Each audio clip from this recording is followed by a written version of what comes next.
o nosso diretor Mike, né, para poder dar uma palavrinha aqui breve, né, de início e de abertura da nossa Semana Nacional de Ciência e Tecnologia 2024. Boa noite, pessoal. Boa noite. Vou ser breve, tá? Eu sei que quando a gente vai para os momentos de palestras, de workshop, a gente quer ir direto à estrela da noite, ou às estrelas, são os palestrantes, né? Então, não vou me alongar. Queria agradecer a presença de todos, né? Falar da importância da Semana Nacional de Ciência e Tecnologia, não sei se todos sabem, mas ela é uma semana nacional. Instituições de ensino, principalmente universidades, institutos, centros universitários, abrem as portas das instituições para divulgar ciência, para divulgar tecnologia para a comunidade. Então, esse é um momento importante para o campus Joinville, que é um momento que não apenas internamente, como o momento que a gente vai ter agora de tratar sobre temas relevantes para a ciência, para a sociedade, mas também de abrir as portas para que a comunidade nos visite. E também teremos momentos como esse, nesse evento que vai de hoje até sábado.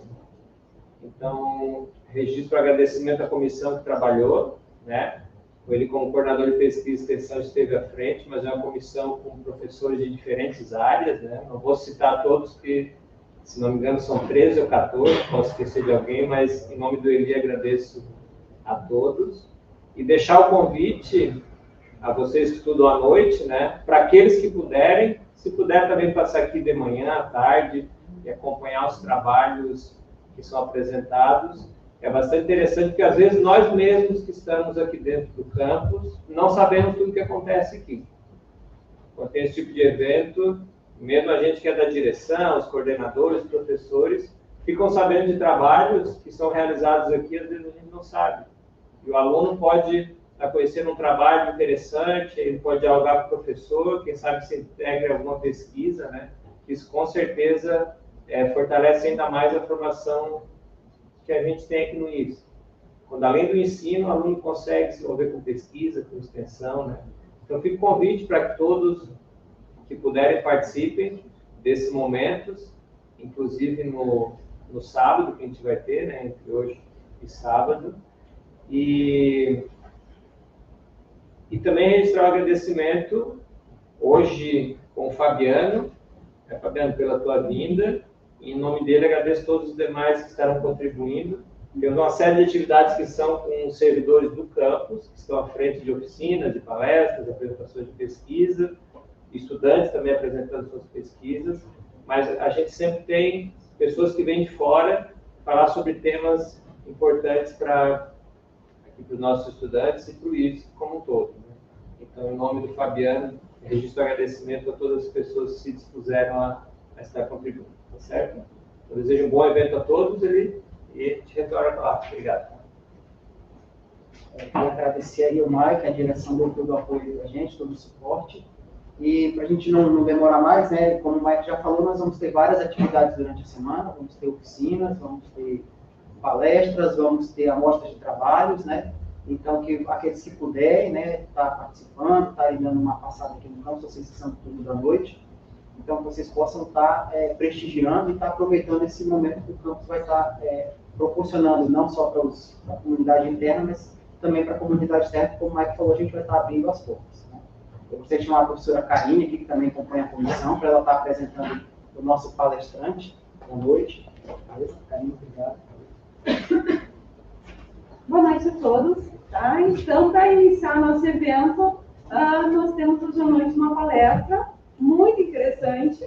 Eu queria convidar o Fabiano Zago. Ele é engenheiro sanitarista ambiental, engenheiro de segurança do trabalho e pós-graduação em gestão ambiental.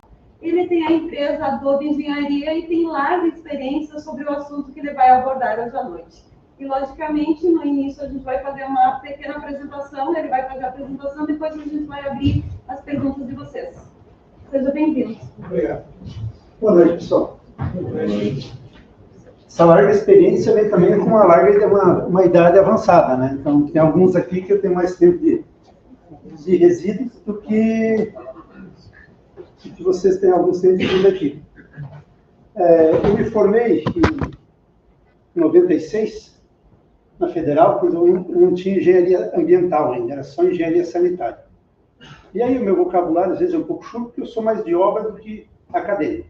E aí ficava pé da vida, porque isso ambiental, o que tem a questão ambiental? O negócio era saneamento, que era Planasa, era resíduo, esgoto, que era o Plano Nacional de Saneamento, para espalhar isso. Então, tinha 5 faculdades que tinham o curso de engenharia sanitária, não existia engenharia ambiental. Aí um amigo meu, que hoje é o diretor da ambiental aqui de Joinville, o Demar, o Zago, vamos para Joinville para fazer estágio lá, em Gepasa, na época. Aí de dia, ficava no estágio, de noite a gente morava junto num apartamento ali na Tiradores, conhecia tudo que era boteco aqui de Joinville, porque virou dinheiro infinito, né? Quando tu não tem nem o dinheiro na faculdade, começa a trabalhar, ganhou o dinheiro do estágio, aquilo parecia que não acabava nunca, né? Enfim, e aí nessa eu gostei da área e trabalho desde 96 com a área de resíduos. Fui responsável pela implantação do aterro industrial aqui, era o engenheiro do projeto e fui do engenheiro da obra aqui do aterro industrial. Trabalhei em Porto Alegre, trabalhei em São Paulo, Recife. Aí nessa vida de lixeiro eu fui andando para cima e para baixo, até que chegou um momento que, junto com o Maurício ali na Adobe, a gente montou uma parte das operações da Adobe em resíduos, e hoje a gente opera o aterro sanitário do SIM, o consórcio intermunicipal do Vale do Itajaí ali, e também lá em Ponta Grossa, dou consultoria lá no aterros industriais que tem lá na região de Ponta Grossa. E, para a gente começar,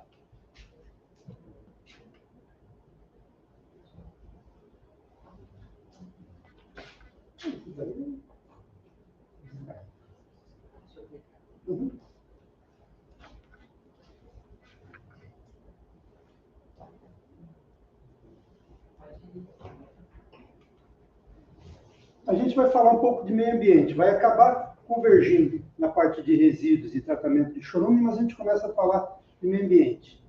Por que a gente tem uma preocupação com o meio ambiente? Porque porque nos envolve, certo? Cada um tem uma concepção, cada um tem uma questão de como é que é afetado pela questão ambiental, às vezes se vê afetado por uma situação longínqua da gente, mas que é a gente que sofre as consequências. Um exemplo, aquela carreta que tombou o ano passado, lembra, na Serra lá? E aí tinha gente comprando água para fazer estoque, né? Porque preocupação de ficar sem água. Então, a gente é afetado pelo meio que a gente vive. Só que isso vai tendo ali, como é que vai ser feito regrado isso? Através de um arcabouço de legislação. Isso tudo está dentro do Sistema Nacional de Meio Ambiente, o SISNAMA. Por que a gente vai dar uma passadinha por aqui? Porque aqui é que saem as leis, daqui é que saem as regras, onde a gente vai ser, muitas vezes, autuado, notificado, multado, incorrendo em alguma legislação aplicada à vida da gente, que, às vezes, por descuido, pelo tamanho que é a legislação, a gente não sabe nem quem que é.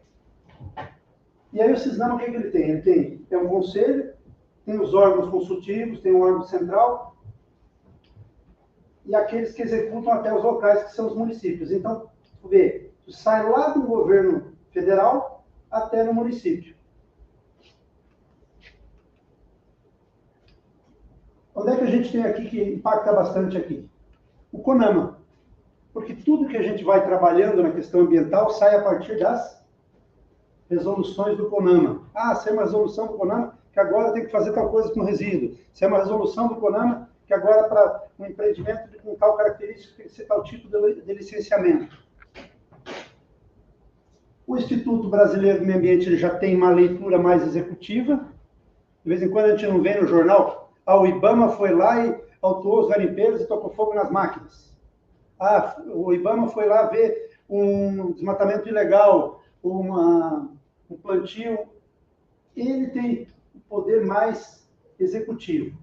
Os órgãos estaduais aqui têm o IMA e os órgãos municipais têm a SEMA aqui em Joinville. Alguém de vocês trabalha com licenciamento ambiental aqui? Ou na empresa é afetado pelo licenciamento ambiental? Afetado pelo licenciamento ambiental, tenho certeza que todo mundo que trabalha é. Porque vai ter uma auditoria, vai ter uma renovação de licença, vai ter todo um impacto que aquela folhinha que foi emitida lá pelo órgão para funcionar numa empresa vai impactar naquilo que tu está fazendo, no descarte que tu tem do lado da máquina, na quantidade de efluente que tu gera, como é que esse efluente é tratado. Então, isso tudo é fiscalizado nessa estrutura. Aqui, sem as câmaras técnicas, só para vocês saberem que aqui de Joinville, eu tenho contato com duas pessoas que são ali de Timbó, que participam de uma câmara técnica de meio ambiente dentro do CONAMA. Eles têm uma reunião lá de tempos em tempos, dentro da agenda do CONAMA, e de lá saem as resoluções que vão para votação na plenária e são aprovadas, e aí saem as novas leis. Com isso, a gente vai ter o IBAMA com o poder de polícia ambiental. Por isso que ele vai fazer fiscalização, ele pode dar voz de prisão e pode fazer tudo aquilo que é legalmente aplicado, né, na parte de polícia.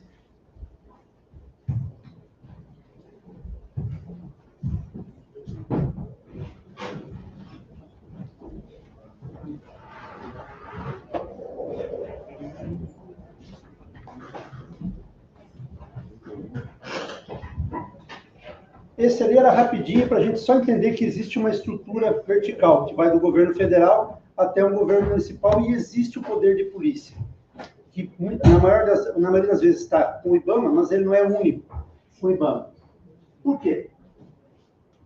Porque qualquer atividade aqui, tu tem potencial poluidor, tem perigos e riscos na questão de saúde e segurança, tem a necessidade dessas ações, tem o enquadramento legal, buscando o quê? A redução dos impactos e a tal da responsabilidade socioambiental. Aqui dentro do campus, vocês têm coleta seletiva aqui no campus?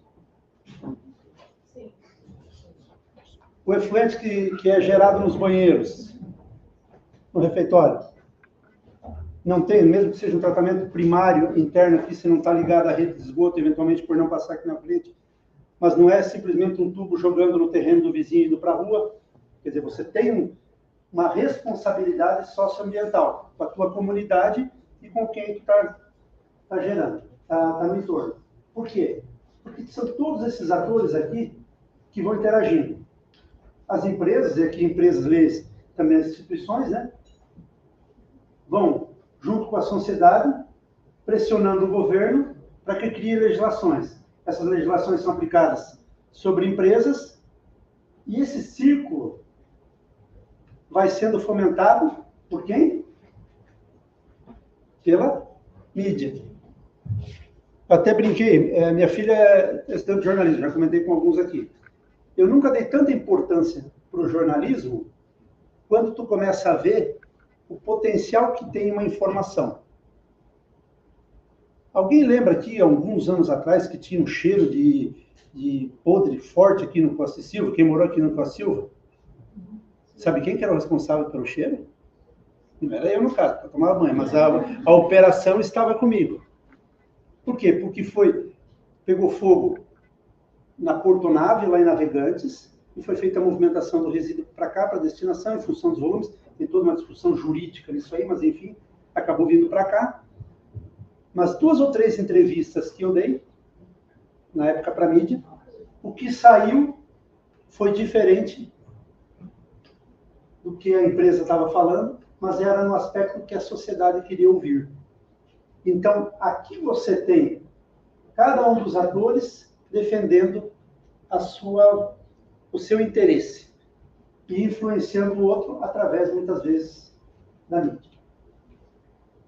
Pois bem, em 92, foi criado o Ministério do Meio Ambiente, Mudanças Climáticas, Diversidade, e agora, esse ano é para ter, novamente, lá no Amazonas, né? Está todo um preparo para se reunir para falar sobre o quê? Meio ambiente. Poxa, se tem tanta gente envolvida e tanta gente querendo estar junto com esse tema, Vocês acham que tem dinheiro envolvido nisso? Muito dinheiro envolvido nisso.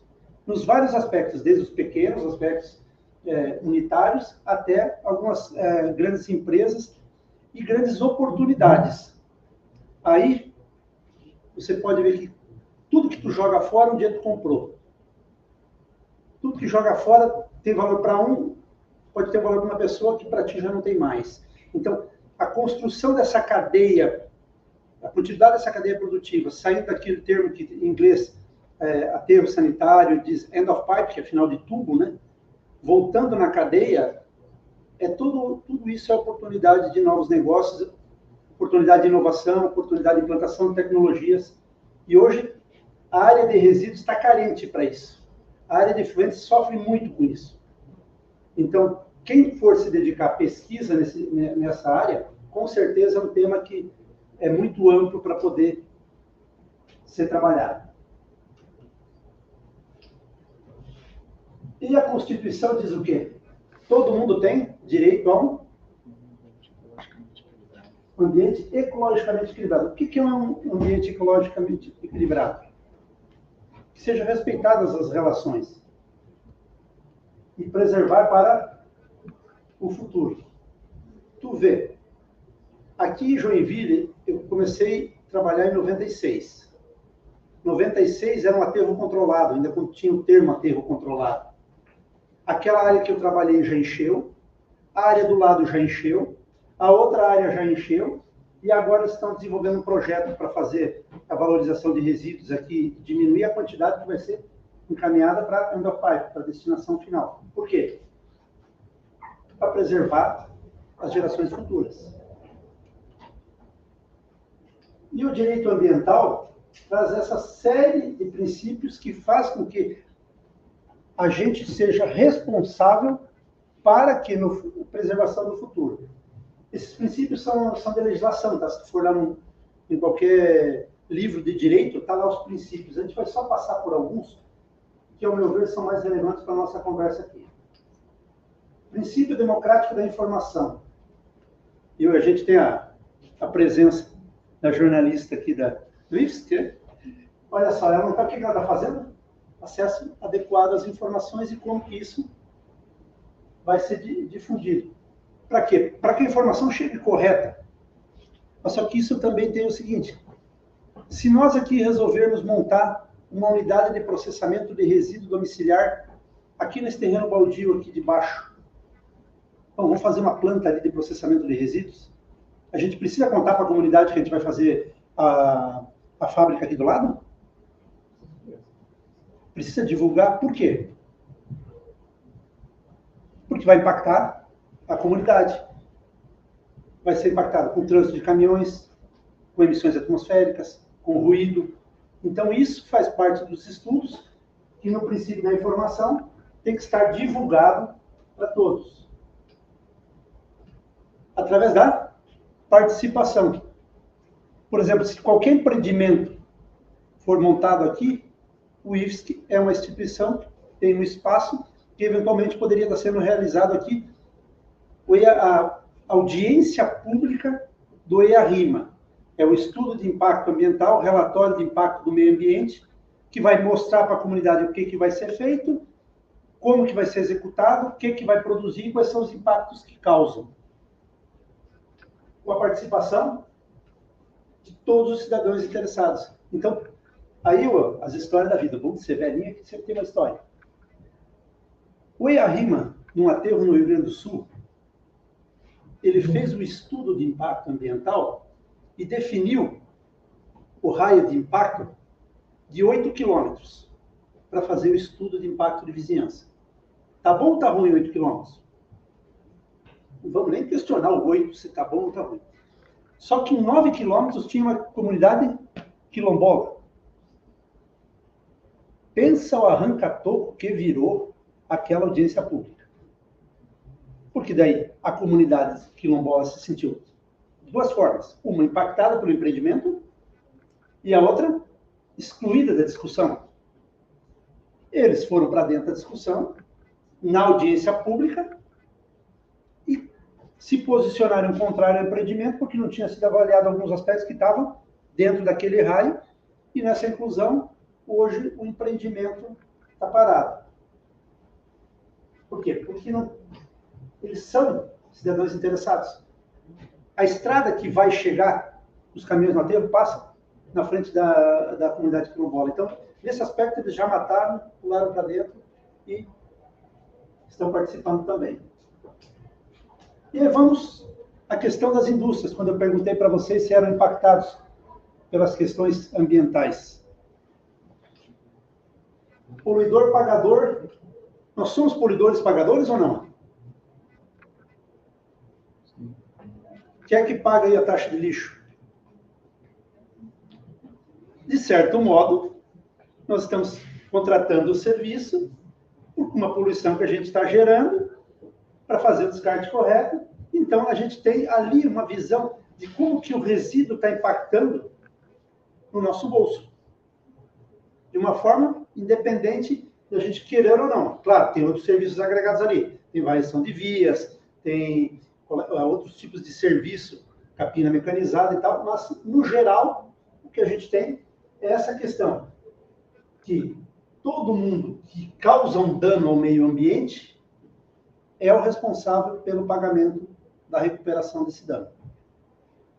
Hoje, na Adobe, a gente faz movimentação de lodos das estações de tratamento da água de Joinville aqui.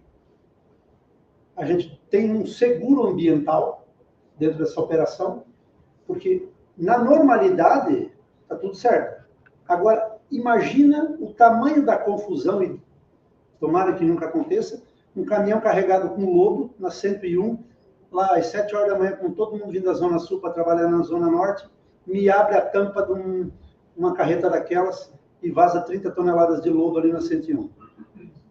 Tem um aspecto trânsito, aspecto legal, e se estiver chovendo, qual é o tamanho da pluma de contaminação que vai dar isso ali? Quem vai ser responsável pelo pagamento da recuperação do dano ambiental? Quem foi responsável pela poluição? Quem foi responsável pela poluição? A frota da Adobe. Então, todos os custos recaem sobre a empresa. Isso pode quebrar uma empresa? Fácil. Fácil, fácil. E aqui, nesse princípio, vocês vão ver, quando tiver alguma reportagem que o juiz fechou uma empresa, ou o juiz mandou parar uma operação, parou uma escavação, ou parou um desmatamento, alguma coisa, é muito, às vezes, por causa disso aqui. Por quê?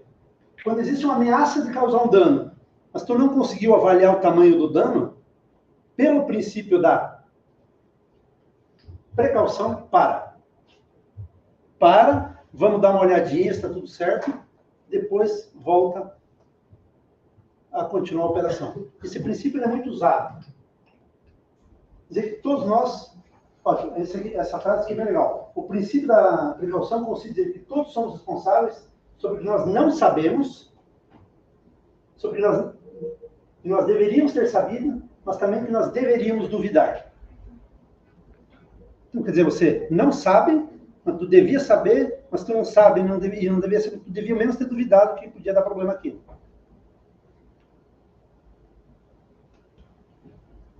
E pela prevenção é muito semelhante, né? Pela precaução ele para, e também pela prevenção, porque pode dar o dano. Esses princípios todos levam a gente ao último, que é responsabilidade objetiva, que os danos deverá, quem faz algum dano ao meio ambiente deve ser responsabilizado pelas suas ações. E aqui onde é que vem a questão de por que o órgão ambiental tem que fazer a ação dele de intervenção. Porque também é obrigado, como poder público, a fazer a interação, a coibir qualquer ação em relação a um dano ambiental. Por isso que foi instituído o CISNAM, e a gente passou rapidinho ali, né, só para chegar nessa questão da obrigatoriedade do órgão ambiental. E aqui, nos idos de 99, ficou atrás ali, mas não é 99, nós temos o que colocou a maioria dos diretores de empresa preocupados com a questão ambiental muito mais forte do que eventualmente era anteriormente. Anteriormente, o que acontecia? Tinha um dano ambiental, a empresa era notificada, pagava as multas, mas quem que é preso? Ninguém. Hoje, pela lei dos crimes ambientais, sabendo pela conduta criminosa dele ou de outro, então não adianta. Vamos dizer que tu trabalhe aquele trabalha lá na estação de tratamento de efluente do abatedor da BRF. Abriu a torneira, vazou efluente para o rio. Deu mortandade de peixe. A BRF vai ser notificada, ela vai participar do processo, mas o gerente e o diretor da planta também participam. Por quê? Porque o CPF deles está vinculado à gestão daquele CNPJ. Então, quanto mais tu sobe na hierarquia dentro da empresa, mais a questão de leis de crimes ambientais te afeta quando tu estiver sofrendo uma infração. Seja pela decisão sua direta ou por alguém que esteja representado. Mas não foi o diretor que mandou abrir o registro, mas a Karine estava responsável pelo setor. Quem designou para ela estar naquele setor? O diretor. E aqui, se o crime ocorrer por lançamento de resíduos sólidos, líquidos ou gasosos, nós temos aqui um acolhimento de guarda de 5 anos. Hoje, a operação que a gente faz, a operação do aterro, se der um rompimento de talude, se der vazamento de percolado, qualquer um de nós, eu, o Maurício, enfim, são os responsáveis legais pela empresa, a gente entra nessa lei de crimes ambientais com tempo de reclusão, 5 anos. Além das questões administrativas, e faz com que a gente saia de uma visão convencional para uma visão mais consciente. Quem é mais novo já nasceu escutando sustentabilidade, preservar o meio ambiente. Eu sou do tempo que meu pai puxava tora em Fraiburgo, no interior do estado.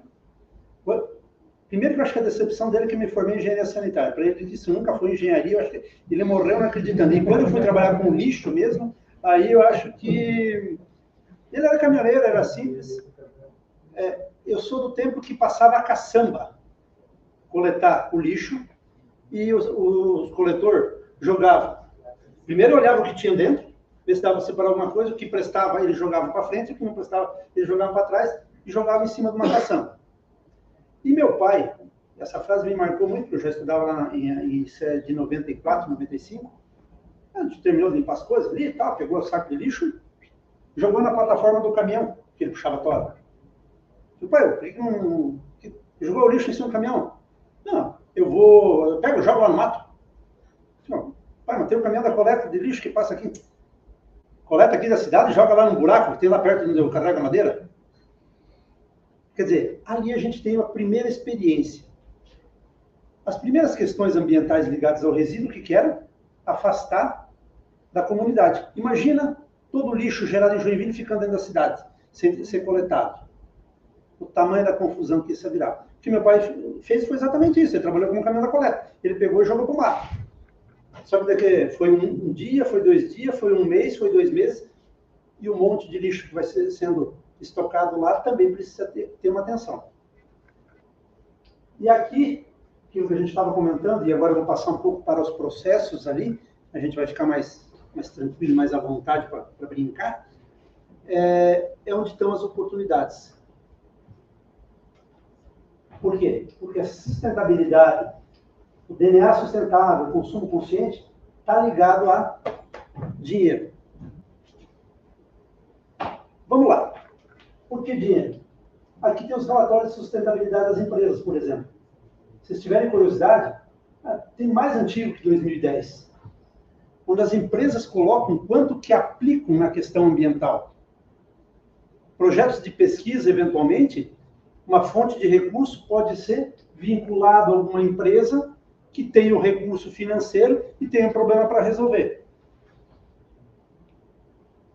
E aí, dentro do quadro de funcionário deles, é mais barato pegar e contratar uma instituição como o IFES, que tem os professores que são especialistas, que conhecem o tema, para estudar em como mudar a tampa dessa caneta, porque o descarte da tampa dessa caneta está gerando uma quantidade de custo para a destinação, ou eles contratarem uma equipe lá dentro, que nunca vai ter multidisciplinaridade que tem dentro de uma instituição como essa, certo?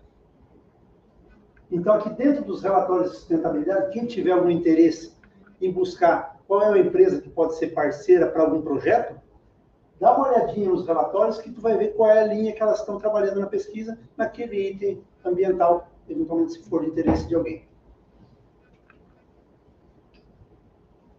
E nós, como indivíduos, como é que estamos inseridos? Que cidade é essa?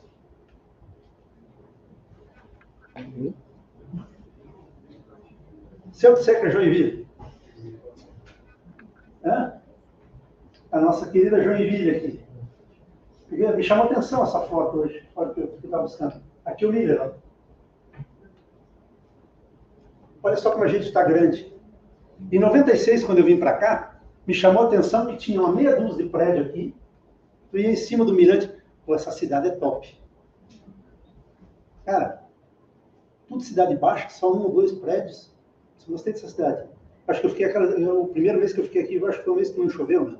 Depois já fui ficando. Hoje está bem verticalizado. Imagina quantas vezes passava um caminhão de coleta aqui, naquela época que só tinha as casas. Imagina quantos caminhões tem que passar hoje para coletar lixo num prédio. A rede de esgoto, a água para abastecer. Cada vez que sai um prédio, tem que imaginar que ali tem 40 casas. Quantas quadras a gente está concentrando num ponto? E a infraestrutura urbana está ligada também a essa questão da aglomeração urbana. E isso aqui, para mim, é o ponto crucial que a gente tem que ter consciência, que é a questão do consumismo. Eu tenho 2 filhos, a Júlia, que é a mais velha, e o mais novo tem 14 anos. Nós apelidamos ele de centopeia. Porque não tem tênis que chegue para o moleque. De vez em quando ele vem, tem esse tênis aqui, pai, a gente já brinca com ele, que é o centopeia. Então agora ele tem um número de tênis que ele não pode aumentar aquele número de tênis. Aí ele ganha o dinheirinho da avó, ele guarda o dinheirinho não sei do que, de vez em quando ele aparece. Mas o que tem a ver isso aqui? Quem aqui tira o lixo de casa? É dinheiro jogado fora, né? Porque pensa o seguinte, você não produz nada em casa, correto? Se tu foi comprar, tu pagou. Aí tu trouxe para dentro de casa. Aí tu foi fazer um arroz. Aí tu fez, vou fazer um pouquinho a mais que fica para amanhã de meio-dia, né? Aí amanhã de meio-dia tu pegou, acabou fazendo um lanche fora, para de noite aquele arroz já não, daí de noite comer um pão, daí no outro dia já tem mais gente, aquela quantidade de arroz já não serve, ficou velho, faz um arroz novo e dá. Resumo, acabou descartando uma quantidade de material, por quê? Por questão de um consumo. E isso aqui impactou você financeiramente, mas impactou o meio ambiente, porque tu tem que fazer um descarte, porque tu consumiu demais. E olha só, a Associação Brasileira de Resíduos e Meio Ambiente, está nesse site aqui, essas reportagens que são de hoje, reciclagem do plástico no Brasil tem queda desde 2018. Metade dos brasileiros descarta errado os eletrônicos. Os novos prefeitos ainda têm problemas com lixões a céu aberto. Aqui a gente praticamente passa por toda a cadeia produtiva, assim, no que se refere à área de resíduos. Fiz a triagem. Não. Vou separar a garrafa PET. Beleza. Juntei uma quantidade. Quanto custa para segregar isso, enfardar e vender? Hoje o preço do reciclado baixou muito. O preço que estava naquela época da pandemia, as associações de catadores, as unidades de reciclagem, tinham um faturamento bastante interessante. Hoje está difícil dele se manter, porque o preço do reciclado baixou muito. Quando a gente foi visitar a Apple, eles baixou, o faturamento deles caiu em 50% por tonelada em relação ao que era na época. E olha só, aqui ficou ruim, me desculpem, mas aqui ficou ruim o número. Mas a gente pode pegar o seguinte, esses números todos aqui, ó, Norte, Nordeste, Centro-Oeste, trazem a gente aqui no Sul, em torno de 0,77, quer dizer, 0,8, até 0,9 para o Nordeste, o Sudeste aqui mais concentrado, mas traz uma média no Brasil que cada um de nós produz 1 quilo de lixo por dia. Onde é que a gente deixa o nosso rastro de 1 quilo por dia? Desde a hora que a gente levanta até a hora que a gente vai dormir. Pelos ambientes que tu vai passando. Além do que, mais concentrado em casa. E olha só, em torno de 40% ainda é descartado de forma incorreta. Por isso que a gente vai estar discutindo uma questão ali apresentando para vocês a operação de um aterro sanitário, que é uma coisa simples, é um aterro, é aterrar lixo e tal. Primeiro, é aterrar resíduos numa condição de uma obra de engenharia, mas que tem 40% do que está sendo gerado no Brasil não chega nessa condição. Porque tudo depende de um pescoço. Sabe qual é a história do pescoço? É onde pendurar a conta. Tudo é possível, depende de quem vai pagar a conta. Por que algumas ideias maravilhosas que a gente tem, de produção acaba não saindo do papel? Porque precisa ter um investimento inicial, porque tem que ter uma sustentação financeira para que essa ideia, esse empreendimento saia, até que ele tenha a condição de estar sustentável economicamente. E eu aprendi a duras penas isso. Que em torno de 25% a 30% é BDI, que é imposto, é taxa de administração, taxa disso, taxa daquilo. Então, quando tiver as aulas chatas de financeira, presta atenção. Porque, como eu trabalhei 25 anos na área operacional, eu era muito bom no negócio, eu fazia as planilhas de custo. Aí, eu precisei começar a trabalhar a formar preço para poder vender o meu serviço. No primeiro ano eu quebrei o cofrinho, né? Porque todas as economias que eu tinha sumiu, porque eu não sabia fazer o preço. E olha só, quantas toneladas tem de resíduo espalhada por aí? Com destinação adequada e inadequada no ano de 22. São milhões de toneladas de resíduo. Leia-se que é milhões de toneladas de oportunidade. De desenvolvimento de equipamento, desenvolvimento de... desde a logística de coleta, que hoje, quantos anos vocês verem aquele caminhãozinho convencional, compactadorzinho convencional ali? O pessoal da mecânica nunca pensou em mudar um troço daquele, porque aquela bomba vive dando problema, com a tomada de força, nem Jesus consegue fazer aquilo funcionar. Quer dizer, em cada uma das etapas do processo, a gente tem a oportunidade de olhar individualmente e ter uma visão do todo. E agora eu vou falar um pouquinho daquilo que eu faço na vida já desde 96, operação de aterros sanitários. Quem já visitou um aterro sanitário aí? E aí, qual é a impressão que teve? Isso fede. Lá em casa, por exemplo, tem o banheiro de baixo ali, que é onde quando eu vou para a área operacional, eu tenho que tomar banho lá embaixo. Se eu entrar com aquela roupa lá para cima, Agora, fede. O aterro fede o lixo que a gente gera? Fede o lixo que a gente gera. E aí entra as etapas. Se não tivesse sido gerado lixo, quanto menos lixo eu gerar, menor é o aterro, ou mais vida útil vai ter aquele aterro, e menos impacto tu vai deixar para as próximas gerações. Aterro sanitário ele é um empreendimento que ele é construído para quê? Imagina que aqui no meio não tivesse um aterro sanitário. Tem essas questões no que se refere a resíduos industriais perigosos, e aqui mais ligados aos resíduos domiciliares, que a gente tem que fazer o quê? proteger as águas subterrâneas. Então, a gente vai ter que ter uma estrutura de impermeabilização de fundo para não contaminar as águas. Tu vai ter que ter proteção das águas pluviais. Quer dizer, não dá para pegar, deixar um monte de lixo sem uma proteção em cima, senão chove, daqui a pouco tem saco plástico e churume correndo para fora.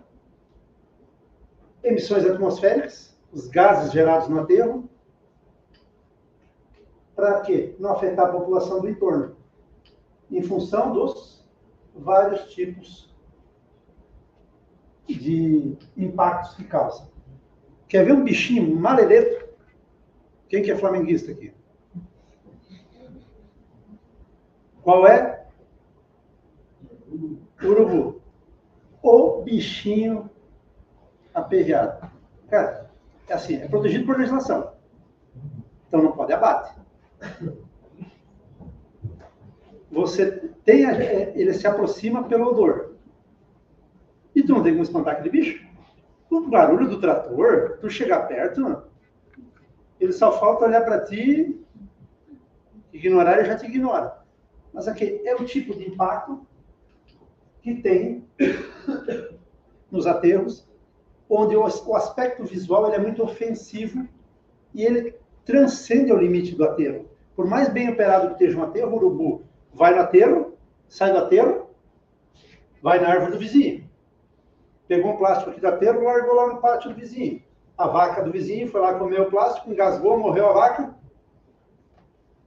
Olha a confusão que gera, e são impactos que têm que ser minimizados através de obras de engenharia, que passam por um licenciamento ambiental, que passam por aquelas etapas de aplicação da legislação que a gente estava conversando lá na frente. Como um aterro ele é um empreendimento de um impacto grande, então ele passa pelas 3 etapas. Licença prévia, licença de instalação e depois a licença de operação. Qual é o problema que tem na maioria dos empreendimentos que precisam passar por essas etapas? E não só aterro. Que o cara que investiu, ele já tem certeza que ele vai montar ali, né? Comprou o terreno. Já comprou o terreno. Aqui, a gente teve aqui na rodovia do Arroz um exemplo. Foi comprado um terreno para implantar um aterro, a comunidade se mobilizou, na audiência pública foi contrária. Por quê? Que cabia as discussões, enfim, não saiu o empreendimento. Então, quando você passa pelas etapas de licenciamento, a licença prévia, o que que é? Você vai apresentar um empreendimento. Olha, eu quero implantar uma fábrica de papel. Ela tem essas e essas e essas equipamentos que vão estar instalados e essas características de impacto. Disso, o órgão ambiental vai te emitir a licença prévia. Ele vai dizer para ti, ó, analisando aqui, você me passou os documentos da prefeitura, pode ser ali, tal, todos os documentos.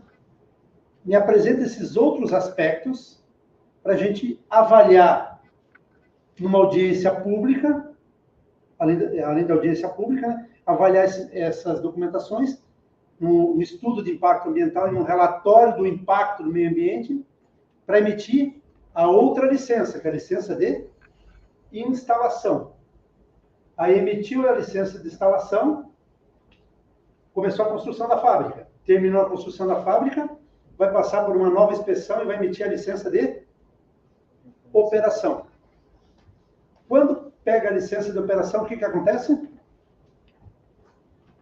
Guarda a licença e começa a operar. Aí, quando o cliente pede, me manda a documentação, está vencido. Nos empreendimentos maiores, que tem um sistema de gestão ambiental formatado e tal, isso é mais controlado. Nas empresas de médio e pequeno porte, como ele agrega valor, mas ele não gera resultado imediato, muitas vezes a licença fica esquecida. Então, quem trabalha numa empresa de médio e pequeno porte tem uma responsabilidade, deve ter uma preocupação maior para acompanhar que essa licença esteja acontecendo, que os relatórios sejam emitidos, para quê? Para uma renovação da licença acontecer e a empresa poder continuar produzindo. No caso do aterro, isso aqui é uma imagem lá do aterro sanitário de Timbó, tudo começa com o projeto de terraplanagem. Como qualquer outra obra de terraplanagem. Tu vai ter aqui, ó, Na parte cinza está marcando onde vai ter, os tratores vão cortar. Na parte amarela, onde é que os tratores vão aterrar.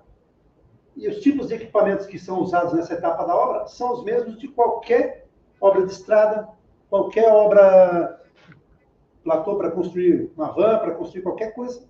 Os mesmos controles técnicos, os mesmos controles ambientais. E obra de terraplanagem precisa de controles ambientais. O que é controle ambiental numa obra de terraplanagem? O que poderia ser uma obra de terraplanagem nessa etapa, por exemplo? Poeira. Proteção para erosões em época de chuva. Por quê? Porque a terra vai ser carreada sempre para pontos baixos e vai assorear rios.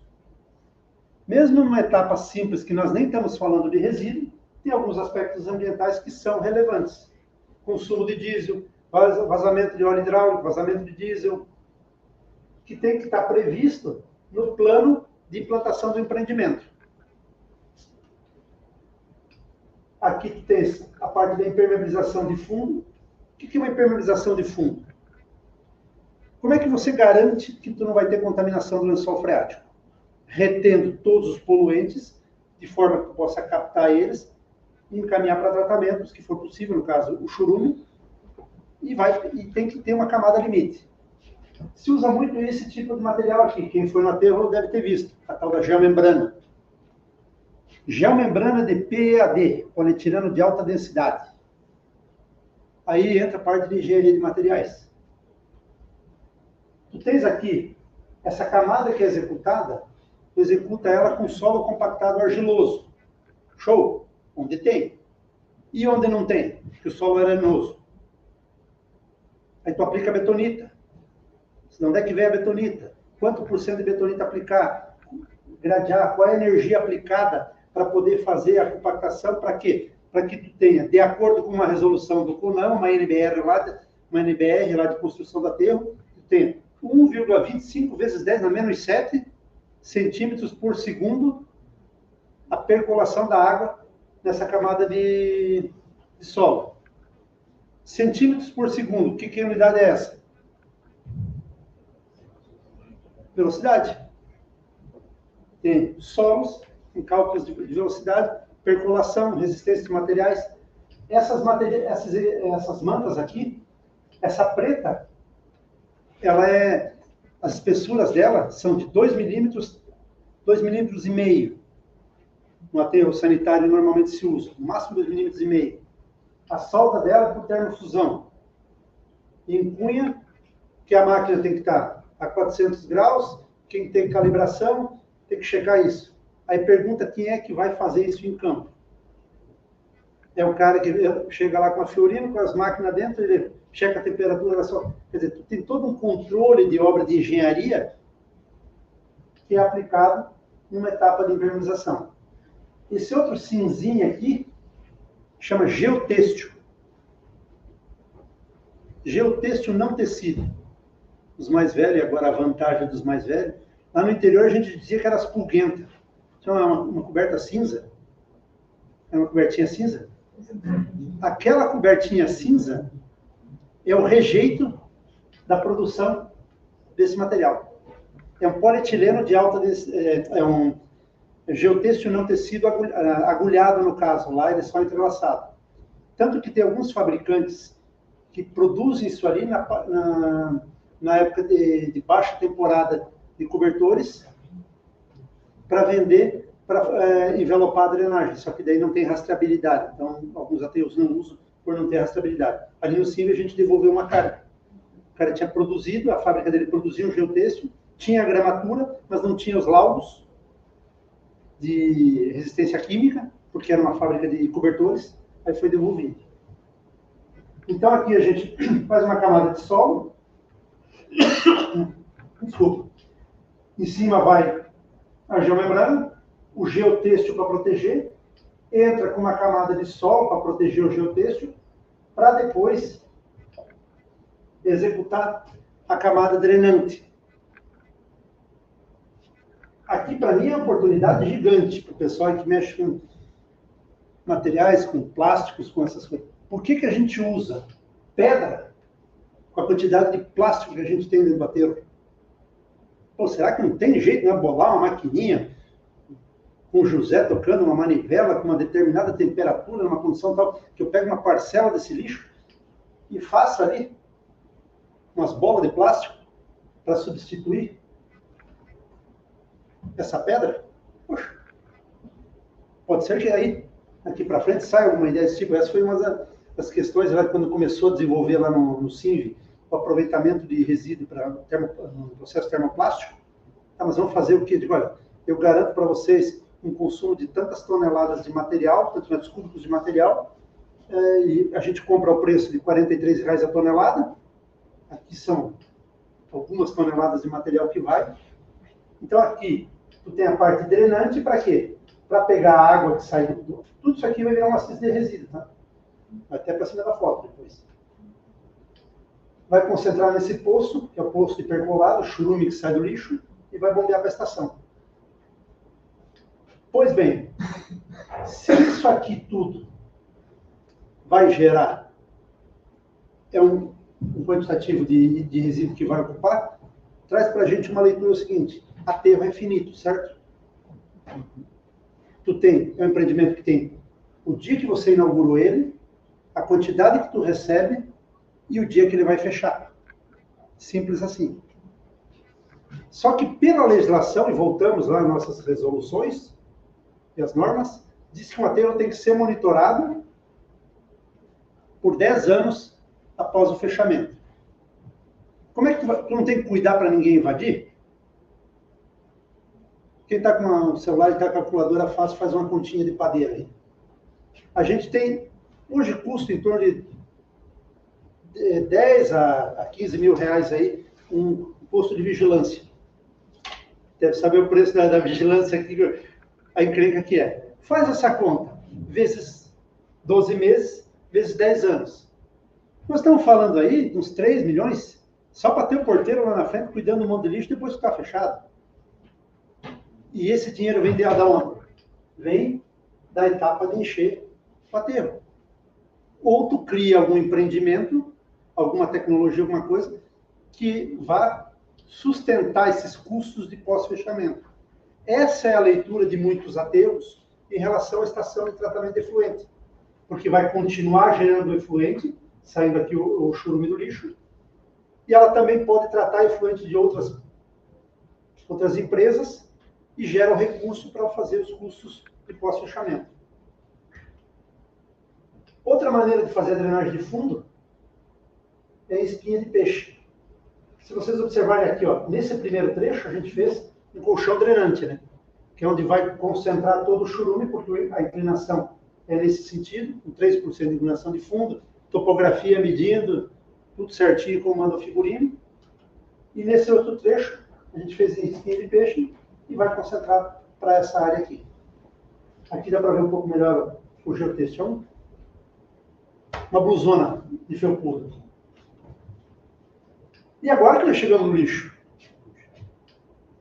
Olha só. Quantos mil habitantes tem Joinville? 600. 1 quilo de habitante dia? Olha a quantidade de lixo que chega no aterro. Esse aqui é lá onde a gente opera, lá no CINV. Lá são 6 mil toneladas de resíduo por mês que a gente movimenta lá. O quadro de equipamentos lá, para você ter uma ideia da movimentação, são 2 tratores de esteira de 22 toneladas, 2 escavadeiras de 14 toneladas, 3 caminhões e uma retro que é de apoio operacional. Direto, de segunda até sábado de tarde, domingo deixa esfriar os motores, na segunda-feira o bicho pega de novo até no sábado de tarde. E aqui, esses caminhões aqui maiores fazem uma operação que a gente chama de transbordo. O quê? O lixo ali que vai para esse aterro em Timbó, o resíduo que vai em Timbó, vai desde Luiz Alves até Ituporanga. Olha as distâncias que são movimentadas. Todo santo dia, carretas e carretas movimentando. E, novamente, a gente fala da questão financeira do resíduo. O resíduo aqui de Joinville, tem um aterro sanitário aqui em Joinville, certo? O de Jaraguá do Sul vai para onde?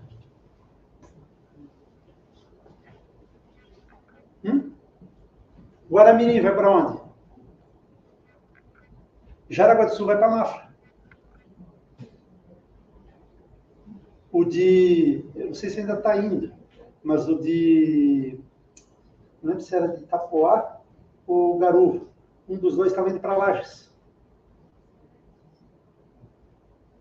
Aí entra a questão legislação, processos licitatórios, que fazem essa movimentação toda. Aí, Jaraguá do Sul, o Guaramirim vai lá para o CIB. Guaramirim vai para o CIB. O que aconteceu em Jaraguá do Sul, por exemplo? Teve um processo licitatório, a prefeitura fez, processo licitatório, a SAMAI fez, só que tem uma operação que ele ainda não tem a planta para fazer, que é o transbordo, que é pegar desses caminhões menores e colocar dentro desse caminhão maior. Uma caixa dessa aqui cabe em 4 caminhões desse aqui. Aí, como ele não tem a unidade de transbordo licenciada, dá para pegar desse caminhão e jogar para esse aqui, é só ter um desnível que nem esse dá para jogar. Mas não tem uma unidade de transbordo licenciada.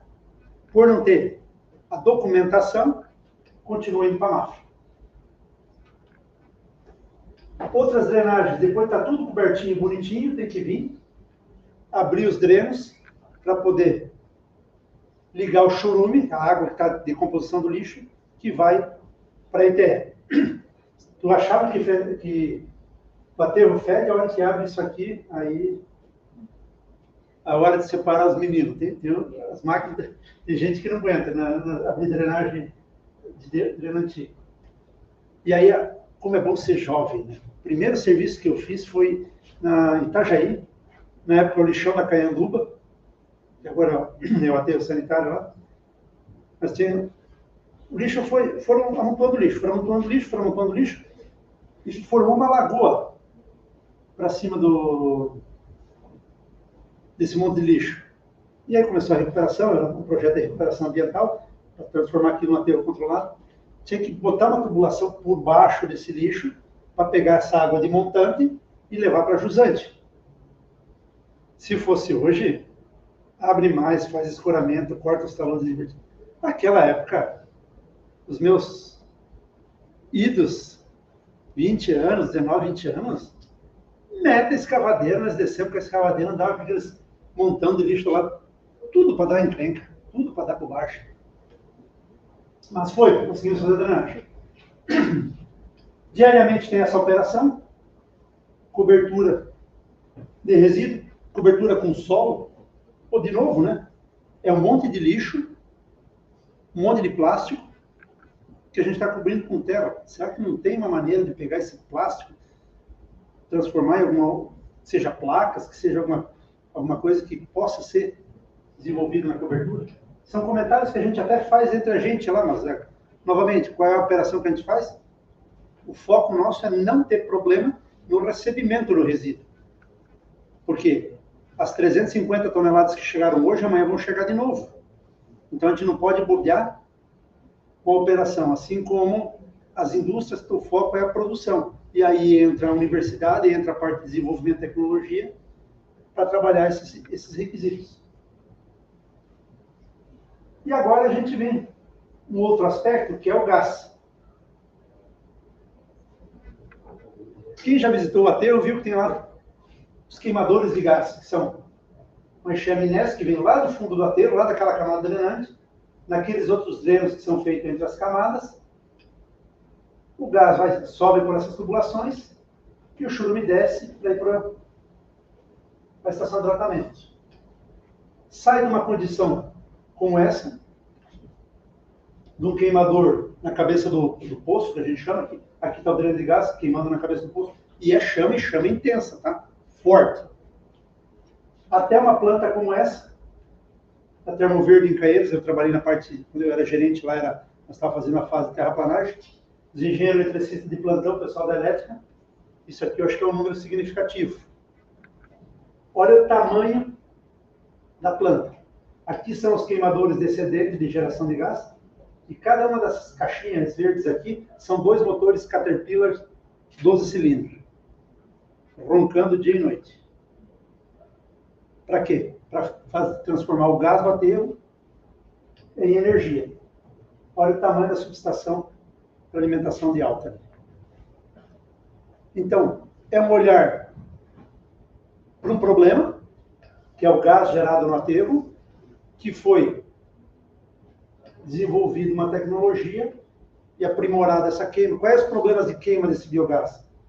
Tu tens ali a concentração de enxofre alta, tu tens a umidade alta, tem alguns aspectos que têm que ser resolvidos antes de colocar para queima. Qual é o desafio que se tem hoje? Pô, a tecnologia está desenvolvida? Tá, mas ela é cara. Então, tem que ser um aterro grande, porque o consumo de gás para geração de energia é elevado, e aí vai ter que fazer o quê? Desenvolver essa tecnologia para aterros menores, motores menores, e aquela história que quem tem um motor não tem nenhum, então tem que ter, como é que faz intercambiáveis as questões, principalmente para aterros que são públicos, a dificuldade de fazer um licenciamento, uma licitação, para comprar, fazer uma manutenção no motor. Lá no Círio quebrou a pá no aerador. Agora tem que se troca o aerador, se muda o sistema, porque o cara não vende uma pá. E ele não consegue fazer compra direta de uma pá. Ele tem que fazer uma licitação para comprar uma pá. E vamos falar um pouquinho de tratamento de efluentes. Quem é que não está com a carreira definida aqui, que não pensou o que quer fazer da vida? Eu digo assim, ó, tratamento de efluentes é um troço muito bacana. E esse aqui, ó, são 2 mensagens que eu recebi semana passada. Quem está interessado em trabalhar numa estação de tratamento de água e esgoto em Blumenau, tem vaga. E numa têxtil, também tem vaga. Na Adobe, que é uma empresa pequena, nós temos vaga para 3 operadores de ETE e um líder de turno no turno da noite. Porque não tem profissionais que dominam o refinamento que cada vez mais os equipamentos ligados à gestão ambiental têm para operar. Operar hoje um aterro sanitário, operar uma unidade ligada ao meio ambiente, a gente está falando da indústria do meio ambiente. Vocês conhecem indústrias que são bonitas e bem caprichadas? Vocês conhecem indústrias que são feias e não são cuidadas, dependendo do líder, dependendo de quem está na gestão do negócio. Então, oportunidades de melhorar o processo, de levar a régua, como se diz no convencional, tem bastante. E oportunidade de emprego no tratamento de efluentes. Se a gente tem 40% de resíduo que ainda vai para a destinação incorreta, então, fosse fazer um aterrinho em qualquer um desses campos, a gente já estaria resolvendo muita coisa. Cada um desses aterros que estaria fazendo, teria também um tratamento de efluente. Águas de Joinville, quanto por cento do esgoto aqui em Joinville já é tratado? 36%. Quanto tem de oportunidade? Então, é a área ambiental que está desprovida de profissionais para poder atender as demandas. Essa aqui, ó, essas lagoas aqui, essa plantinha aqui, que é a nossa estação. É pequena, trata 15 metros cúbicos hora, mas daquela visita que a gente foi lá, a gente já foi melhorando os processos, e é o dia a dia vivendo a melhoria do processo. Aqui são lagoas que recebem efluentes terceiros, aqui a gente tem o processo físico-químico. Essa aqui é uma lagoa gigante que recebe efluente do aterro sanitário. Aí vem para a parte de tratamento de stripping, a questão do nitrogênio, a parte biológica e depois o descarte. Vamos dar uma brincadinha. Tudo isso agora dentro de um supervisório. Desde o nível da água dentro do aterro, tem lá os sensores, até agitação, se está ligado, não está ligado, que bomba está bombeando para aquele lugar, qual é a vazão, qual é a concentração de calor que a gente está trabalhando. Aí tem toda a parte de informática, que eu sou um mero usuário. Se mudar a minha senha, eu já não consigo fazer mais nada. E não sei nem usar direito isso, mas eu entro ali e olho e confio nas informações que que são geradas do nível da lagoa, para ver se eu estou num nível de trabalho entre o verde e o amarelo. Legal, posso ficar tranquilo. Se eu estou entre o amarelo e o vermelho, já tenho que ligar para a turma da carreta para movimentar as carretas. Porque se continuar chovendo, tem que mandar tratar fora. E essa lagoa tem 3.000 metros cúbicos de efluente para tratar. Terminei de tratar, está vazio, choveu, começa tudo de novo. E aqui alguns números para vocês verem aqui, ó, dia 24 de setembro, dia 8 de outubro. É uma reunião semanal que a gente tem com o cliente que tem que apresentar os parâmetros. Quais foram as médias por dia que foi tratado, quantas horas operou cada um dos postos, cada um dos sistemas, quanto é que a gente consumiu de cal. Por que cal? Para pegar... O que é o churume? Vamos lá. O churume é um café ao contrário. Você vai ter que tirar o café do café que tu fez e separar o solúvel do insolúvel. Colocou o café demais, tu não consegue arrastar, não fica um pouco no pó no fundo? Beleza, a parcela não solúvel. Mas ele continua preto, a parcela solúvel. Até poder chegar na água. A brincadeira de tratar o churume é pegar o café e tentar chegar na água limpa de novo. Então a gente coloca o cal, eu ia trazer essa foto dos agitadores de cal, num cano entrando churume, no outro entrando numa solução de cal. Ia ficar um troço que até para eles convencer vocês que isso existe era complicado, mas quem já passou por um laboratóriozinho de química já viu isso aqui, certo? O famoso jar test. Aqui, a gente vai acertando as dosagens para ver qual é a melhor concentração de cal para poder minimizar os custos e manter o lançamento dentro dos parâmetros de legislação, de nova legislação aplicada. O que acontece com o churume que é diferente de uma fábrica? Quando chove, tu tem a geração de percolado e um volume maior, mas mais diluído. Quando não está chovendo, tu tem um churume mais concentrado. Então, a parte de laboratório vai sustentando a operação no dia a dia das variações de concentração dos poluentes de entrada. Para poder acertar a dosagem, para ir para as outras etapas do processo.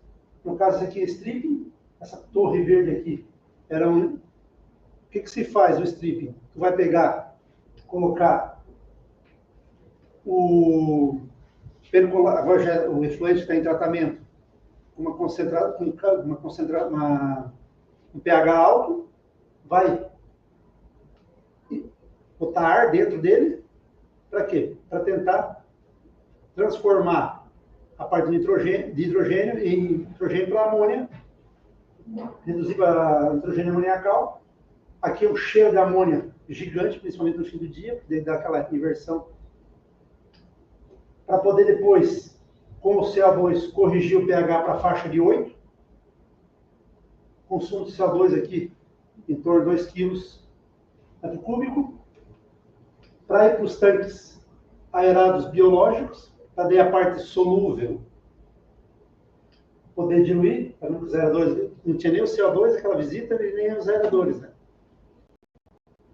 Aqui é uma colônia, a gente brinca que é a fazenda de micro-organismos, né? Porque isso aqui, tu tem que estar sempre alimentando com efluente para ser tratado, mas tu também tem que estar injetando ar para elas poderem diluir, para gerarem um lodo que é o que a gente vai tirar, e ter o efluente nas condições de lançamento. Aqui é o efluente tratado. Esse tanque aqui foi um projeto ambiental de reuso para a preparação do cal. Porque o consumo de água que tem para a preparação do cal é muito alto.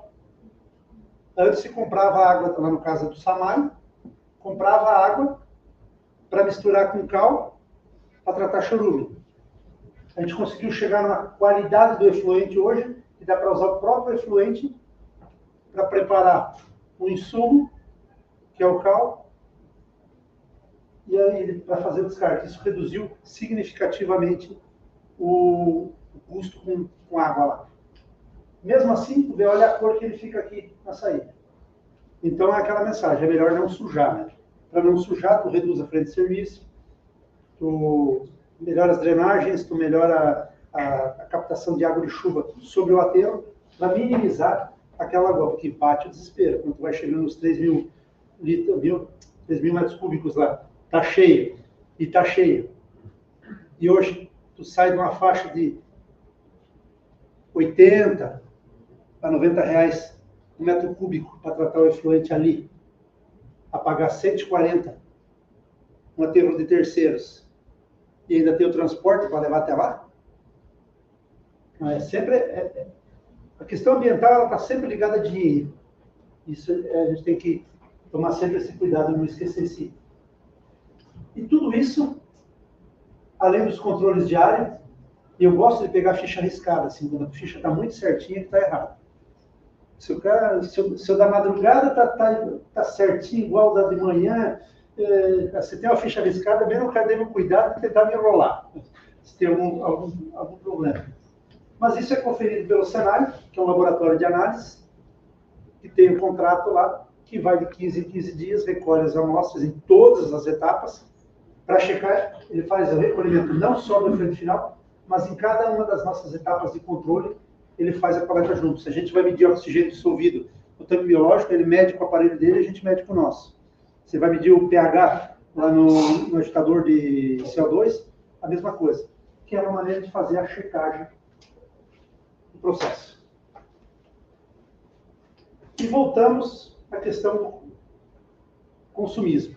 Então, ficou claro para vocês a quantidade de trabalho que dá a simples questão de pegar o pacote de lixo que a gente coloca lá na frente, isso que a gente nem falou da coleta, né?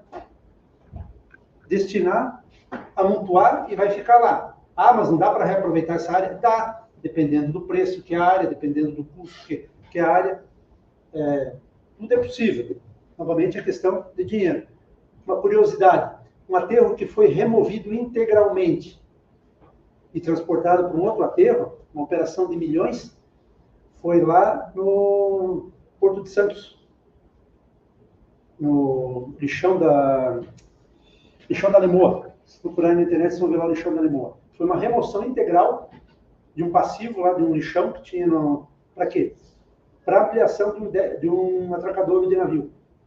A condição de licenciamento ficou como medida compensatória da implantação a remoção daquele lixo. Ali foi muita grana envolvida, imagina. Remover o lixão para implantar um pier, né? E por último, a gente sempre usou isso aqui, né? Vamos pensar para frente, vamos, foguete não dá ré. E aí agora, semana passada, acabaram com muitos livros que foram escritos, né? Foguete não dá ré, o foguete começou a dar ré. Quer dizer, a gente tem que repensar um pouco as nossas atitudes e até os pensamentos que a gente tem como certos, eventualmente se permitir questionar para ver o que a gente consegue melhorar como ser humano e também como profissional dentro da área de cada um trabalho. E na área de meio ambiente está todo mundo convidado, quem quiser conhecer um pouco mais no detalhe aterro, quem quiser conhecer um pouco mais no detalhe estação de tratamento, a gente pode conversar. Beleza?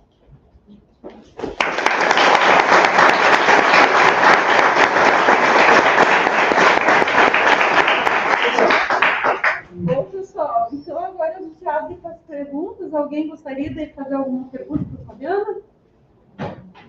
Pois não.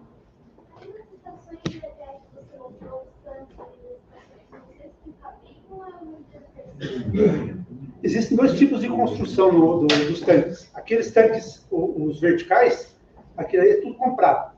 Hoje tem empresas que são especialistas em fabricar estações de tratamento, algumas até compactas. Aqueles tanques escavados ali com lona é o mesmo tipo de geomembrana que é utilizado na impermeabilização de fundo do aterro. Aqui em Joinville tem algumas empresas que desenvolveram sistemas compactos, inclusive para prédios. Porque hoje a gente paga 80% do que a gente consome de água, a gente paga na taxa de esgoto, correto? Quem paga a conta aí sabe que ligou esgoto já tem uma conta a mais. Não, 80%. E no caso dos prédios, alguns optaram por fazer implantar estações de tratamento dentro do próprio prédio. No caso lá, novamente, como é um aterro antigo e muitas coisas foram adaptadas, a tancagem lá foi uma parte foi comprada e uma parte foi produzida lá, que foi os tempos escavados. Mais alguém ali? Nessa questão aí, hoje em dia, em PIB, para fazer um orçamento novo, obrigado, se esse planejamento próprio, sabe, que foi não, a Joinville só vai no local fazer a coleta e só realizar o tratamento. E outra questão, hoje em dia, eu sei que existem tecnologias para fazer incineradores. Tem, Joinville até estava pensando no local, como fazendo, não sei certo como é essa questão. Esses incineradores, tu acha que vale a pena ou não? Aqui não é incinerador, é uma outra tecnologia, mas é ligado à incineração. Tudo vale a pena. Eu conheci os da França, tá? Conheci uma unidade de incineração na França. Do lado do Rio Tanza. Top. Lá é 88 euros a tonelada, a destinação do resíduo. O problema é o custo. Vamos lá. Na questão de incineração, na questão do resíduo, a gente, principalmente aqui no Sul, a gente é muito ligado à cultura europeia, correto? Porque na França eu vi isso, que na Alemanha eu vi aquilo, e na França e na Alemanha eu vi um monte de coisa legal. Mas por que a gente não vê falar muita tecnologia ligada a resíduo vindo dos Estados Unidos? Os caras não têm dinheiro para fazer? Não, os caras têm dinheiro para fazer. Sabe que não tem tecnologia lá? Tem tecnologia lá. A questão está sempre muito ligada ao custo. Minha leitura, e aí é defendendo um pouco o que eu faço, porque sou terreiro desde 96, a minha visão é a seguinte: mesmo os aterros que a gente está fazendo, tem que melhorar muito a qualidade. Temos que reduzir o consumo, melhorar a qualidade do que a gente está fazendo e, sim, buscar outras tecnologias. Eu tenho a preocupação quando chega alguma solução, e ali na Adobe, de vez em quando, chega alguém apresentando uma tecnologia que ela é muito milagrosa. Por quê? Cara, a conta não para em pé. A questão é sempre financeira. Alguém tem que bancar os custos das operações. E a gente sempre fala muito da reciclagem, né? Por que a gente não fala da parcela orgânica? Que é o que dá mais peso, que é o que mais gera problema dentro do aterro, por exemplo. Uma parcela do lodo, que é um contrato, fugindo um pouco da pergunta, mas já fecha a questão da incineração, uma parcela do contrato aqui, do lodo gerado no contrato que a gente opera na Águas de Joinville, a gente leva para Içara, lá perto de Criciúma. Em torno de 50 toneladas por semana, para 2 viagens. Para que lá? Lá tem uma unidade de compostagem, que foi uma tecnologia que veio da Alemanha, que o cara consegue fazer um composto fantástico. Cara, eu como engenheiro sanitarista jamais ia conseguir desenvolver aquilo. Por quê? Porque o cara é agrônomo. O cara sabe onde aplicar. Ele sabe quando aplicar, sabe como aplicar, e lá tem muitas áreas de recuperação em função da mineração. Então, lá a outra ponta do processo, ele tem. No caso da incineração, eu acho que vale a pena, acredito que vale. Qualquer iniciativa que seja reduzir a quantidade de resíduo que vai para aterro, tem que ser trabalhada. Mas sempre tem que ter atenção ao custo, porque senão você pode cair naquela de desacreditar uma coisa boa em função de não ter feito a conta financeira adequada. É porque a empresa que eu trabalho em parceria com essa empresa que instala um incinerador, se não me engano, em Malta. E agora eles estão com o problema da emissão dos gases. Os gases saem muito poluentes. Então agora eles fazem? Eles passam os gases por uma caldeira, gera vapor, vira turbina e eles revendem como energia elétrica. Só que o problema não é a legislação ambiental nos gases da chaminé. Agora eles vão adquirir mais 3 equipamentos, de mangas, um lavador de gases, um sifone, porque o problema deles está mais no lixo industrial, que é o que tem mais poder calorífico para eles. De Mafra? É. A cena ninguém a verso marciano lá. Na verdade, quem está tocando o projeto é o Vanderlei. Aí, a gente sabe, eu sei que o trabalho da empresa ajudou eles na parte de fabricação e agora vai vender esses equipamentos para trocar os gases. Por isso que eu estou te perguntando, esses gases é melhor ou pior do que é feito, gerado na tribo? Tem muita diferença? Porque se vale a pena tu reduzir o volume. Então, vamos lá. A pluma de contaminação, primeiro que eu achar ou não achar não vai fazer muito diferença, tem legislação aplicada. Normalmente, legislação aplicada, a gente vai lá naquele, lembra aquele triângulo que parecia inocente, onde tinha governo, comunidade, os lobbies formados ali, e aí os técnicos também entram nessa discussão, levaram a fazer um arcabouço legal que tem que ser atendido para a implantação do empreendimento, no caso lá o incinerador de Mafra, que a gente está conversando, e dali vai ser aprovado ou não. Mesmo lá em Mafra, tu tens o incinerador, tu tens o aterro do lado, e o lixo depositado ali. O churume que sai dali passa por aquela estação de tratamento, que é lagoas, é um processo mais simples de operação, e fica ali, ou vai para o riozinho e vai para aquela parte que está lá embaixo, plantação hoje de pinos. O incinerador, a pluma de contaminação dele, o quanto pode avançar essa pluma de contaminação com alguns poluentes, que daí o pessoal conhece mais as questões de contaminação, pode ser prejudicial ao ser humano por questão de ele não ter opção de respirar ou não respirar. Eu ir naquele rio, ir naquela região, eu tenho opção. Agora, se a pluma de contaminação veio para cima da cidade, eu não tenho opção de parar de respirar porque a pluma está aqui. Essa é a discussão quando tem contaminação, emissões atmosféricas, passa um pouco por aí. Até, inclusive, para coprocessamento de resíduo em cimenteira. Não tem forno maior do que o da cimenteira, né? Fornos gigantes, filtração gigante. Mas, novamente, a legislação do que pode ser... Posso dar um adendo? Como professora de Química, ele deixou bem claro, assim, em termos de diferença, né? Quando essa questão de aproveitar os gases que são liberados no aterro, é basicamente porque o gás ali formado é o metano. Aí o metano tem uma ação muito mais intensa do que o CO2, por exemplo, no efeito estufa. Então tem a lógica de que é melhor emitir CO2 do que metano. Mas nessa questão da incineração, um grande problema é o fato da formação do composto conhecido como dioxina. Então, o controle da temperatura tem que ser muito grande, porque se não tem uma temperatura, não sei se não é 800 graus, uma coisa assim, se é um pouco abaixo, vai formar uma grande quantidade desse composto, e esse composto é considerado um dos mais tóxicos do mundo. Então, é muito complexa essa questão da incineração. É o que vai produzir e como você vai evitar que vá para o meio ambiente. Então, tem toda essa complexidade, né? Porque daí não é só o CO2, não é só o CH3, CH4. É esses compostos que são tóxicos. Mais alguma pergunta? Fala, Miguel. Eu tenho uma dúvida em relação ao lixo orgânico doméstico. Eu tenho o hábito de ter uns baldes assim grandes, né?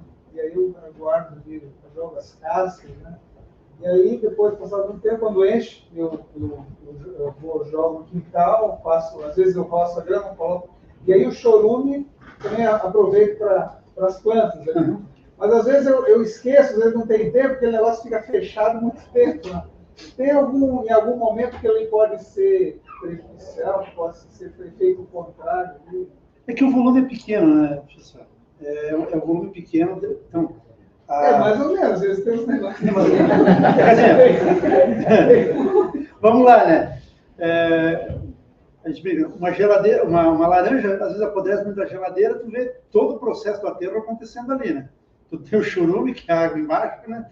Tu tens o cheiro ruim, que está em cima, que eventualmente é o gás, e tu tem a matéria decomposta, que é a própria laranja. Ali tu tens tá fazendo uma composteira, né? Tu tirou a composteira do equilíbrio. Ou tu vai ter uma concentração maior de umidade, tanto que numa planta de compostagem, os pontos de controle é a quantidade de oxigênio, mas como tu não consegue medir na leira toda, tu controla os pontos de temperatura. Talvez ali até dar uma melhorada no seu brinquedo lá, é colocar um termômetro lá para ver qual é a curva de temperatura. 70 graus é onde você tem a eliminação da parte das bactérias que a toleira estabiliza para depois ir para peneiramento. Aí eu acredito que não vai ter problema de contaminação maior. Se tiver o cheiro muito ruim, sinceramente, bota num saco e... O cheiro, minha mãe odeia. Então está desequilibrada a compostagem. Mais alguém gostaria? Então, mais uma. Em relação a esse lodo da estação de tratamento de aterro sanitário, esse lodo, vocês já pensaram alguma vez em fazer a secagem deles? Secagem e usar biogás que é formado dessa secagem para fazer uma planta autônoma assim, e reduzir o volume? A questão é a secagem, da onde vem a energia, onde vem o calor, a fonte de calor. Isso, vamos dizer, no incinerador, tu tens a fonte de calor, que é a própria queima do resíduo, né? E nas plantas industriais, você tem algumas condições de sobra de calor no equilíbrio energético dentro da planta. No aterro, tem a questão do gás. Ele é difuso no aterro, então eu teria que captar, concentrar num ponto de queima, e ali instalar o incinerador. Aí a curva de equilíbrio para o gás do aterro e a quantidade de lodo que é gerada no aterro, numa estação como essa, a quantidade de lodo gerada, a principal quantidade, ela é mais da parcela mineral, que é o cal, no físico-químico, que tem no arraste o grande volume que tu tens de lodo, ele tem muita concentração de cal. Então a redução que tu vai ter na queima, na secagem, não vai ser tão significativa, como tu tem quando tem um lodo com uma parcela orgânica maior. É porque, às vezes, o trabalho faz secadores de lodo para estação de tratamento de sanitário. E a gente usa o próprio biogás formado. A gente armazena ele, trata e já usa no queimador para gerar energia para secar o... Qual é o volume das plantas que você opera? 5 toneladas a hora. É pequeno, né? A gente tem dois projetos. Um projeto implantado na Sanepar, na Rio Sul. 2 projetos na Copasa de Irité, um na Copasa Municipal. É que na Água de Joinville não tem nenhuma, né? Água de Joinville, porque em Santa Catarina, não sei por que não existe um incentivo à fomentação disso. Mas a fomentação financeira? Eu não sei se financeiro deve compensar, porque empresas grandes, porque a Sanepar é uma empresa gigante. A gente acabou de instalar uma planta na Sul aqui, em Curitiba, e agora fechou mais no local Londrina. E a gente está instalando no Vila Velha, Espírito Santo, já com projeção para dobrar a capacidade de 5 anos. Então são plantas grandes, autônomas, e o próprio biogás gerado das estações de esgoto, né? Da estação de esgoto. Então, é que não, a concentração no sanitário é diferente.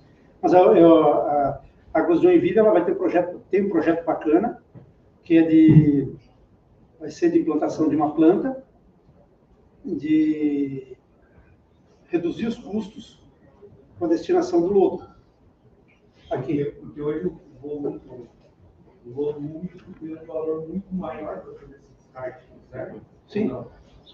Não, assim, além do custo, vamos lá. A Adobe, a gente ganhou a licitação e faz o processo todo. E aí eu falo contigo os números com muita tranquilidade. Estou transportando água. Sobrou lodo lá na estação de tratamento do Jeribatuba, eu estou transportando água. A Cage faz o quê? Trata água. Então, eu estou pegando água da Cage para levar para o aterro. Melhor maneira, então, tem centrífugas que faz a prensagem, que reduz o volume, mas mesmo assim, a umidade ainda fica em torno de 80%. Tu vai reduzir o volume de material a ser transportado, tu consegue viabilizar esse material transportado aí para umas distâncias maiores e para outras tecnologias de reaproveitamento, como a compostagem, por exemplo. Porque muito das empresas públicas elas não têm essa política. Porque todas as empresas que são empresas têxteis, as maiores empresas têxteis, inclusive até que hoje é obrigatório ter estação de tratamento de empresas têxteis. Quase todas já têm secadores de lodo para reduzir esse volume e conseguir ter um descarte melhor e mais rápido. Porque é viável economicamente, só que as empresas públicas, privadas, de economia justa, elas não enxergam. Elas enxergam. Conta, até meu filho faz com a mesada que ele ganha. Conta, todo mundo faz. Se tem alguma coisa que não está saindo do papel ou não tem um interesse, vai lá para aquela transparência coisa de velho. Vai lá para aquele triângulozinho. Interesses sociais, eventualmente políticos, aquele triângulo não está bem arranjado. Algum interesse está pendendo mais para um caminho. Porque se financeiramente é viável, beleza. Nós aqui, tecnicamente, discutindo reto aqui, não, eu tenho 6 mil toneladas de resíduo. Tu tem um incinerador, cara, você está aqui, beleza? Dividimos o lucro, fechou. Pô, mas o cara que é dono do terreno lá onde está implantado o aterro é amigo do deputado que daí, se fechar aquele aterro, o troço já não vai mais fechar. Aí a nossa discussão técnica não tem fundamento nenhum. Mas isso é no privado também, tá? Se tu for amigo do dono da empresa, o cara não quiser, não vai sair também. Só uma pergunta. Falou que conhece bastante aí os panoramas, né? Como que Joinville está em relação ao Estado e aos outros lugares aí que o senhor conhece? Em geral, assim, resíduos sólidos? Assim, a gente tem um aterro implantado, um aterro com boas condições operacionais. Nós estamos buscando tecnologia, solução. Eu não conheço a tecnologia que está sendo implantada ali, mas a gente, quer dizer, está caminhando buscando isso. Tem a coleta seletiva, mas aqui ainda a gente tem a coleta seletiva, não está formatada nos modos, por exemplo, para Jaraguá do Sul, ou Vale do Itajaí, onde o resíduo, o material da coleta seletiva já é propriedade do município, já tem uma embalagem própria, tem uma outra questão, acho que isso é um ponto que a gente pode avançar. Mas se a gente comparar subindo o Brasil aí, do Espírito Santo, ali do Sudeste para cima, lá, no começo eu achava um absurdo, no final estava quase concordando. Na cidade pequena, o que os caras fazem? Tem uma vala cavada na entrada da cidade e joga o lixo lá. E depois vão lá e queimam, aí vem a carregadeira da prefeitura, cobre, abre outro buraco, fica. Cara, aí tu fica, meu Deus, mas que absurdo. Mas quantas casas tem aqui?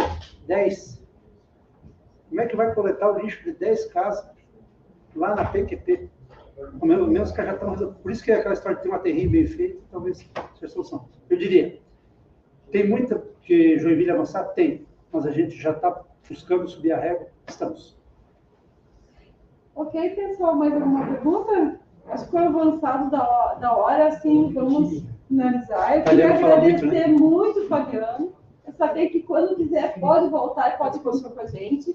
Mas antes de vocês saírem, eu gostaria de convidar vocês para as atividades da semana. Então, amanhã a gente vai ter Feira de Ciência e visita das escolas ao IFSC. Essa Feira de Ciências vai ser tanto de manhã como à tarde. A gente vai ter oficinas de jogos digitais e